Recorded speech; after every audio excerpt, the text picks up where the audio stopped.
اور بعض ایسے ہیں کہ دعا کرتے ہیں کہ پروردگار ہم کو دنیا میں بھی نعمت عطا فرما اور آخرت میں بھی نعمت بخشیو اور دوزخ کے عذاب سے محفوظ رکھیو۔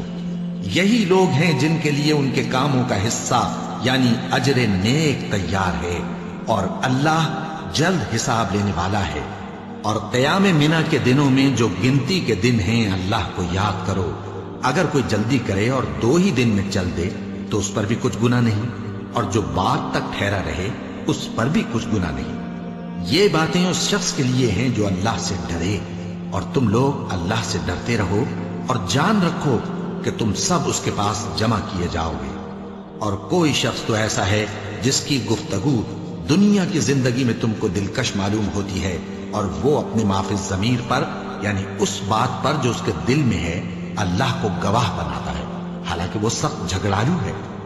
اور جب پیٹ پھیر کر چلا جاتا ہے تو زمین میں دوڑتا پھرتا ہے تاکہ اس میں فتنہ انگیزی کرے اور کھیتی کو برباد اور انسانوں اور حیوانوں کی نسل کو نابود کر دے، اور اللہ فتنہ انگیزی کو پسند نہیں کرتا۔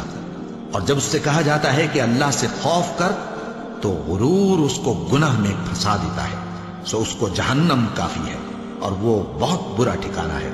اور کوئی شخص ایسا ہے کہ اللہ کی خوشنودی حاصل کرنے کے لیے اپنی جان بیچ ڈالتا ہے، اور اللہ بندوں پر بہت مہربان ہے۔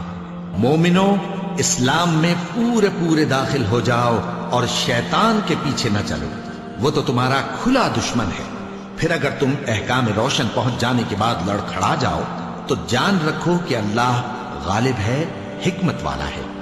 کیا یہ لوگ اسی بات کے منتظر ہیں کہ ان پر اللہ کا عذاب بادل کے سائبانوں میں نازل ہو اور فرشتے بھی اتر آئیں اور کام تمام کر دیا جائے؟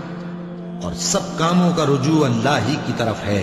اے پیغمبر، بنی اسرائیل سے پوچھو کہ ہم نے ان کو کتنی کھلی نشانیاں دیں، اور جو شخص اللہ کی نعمت کو اپنے پاس آنے کے بعد بدل دے تو اللہ سخت عذاب کرنے والا ہے۔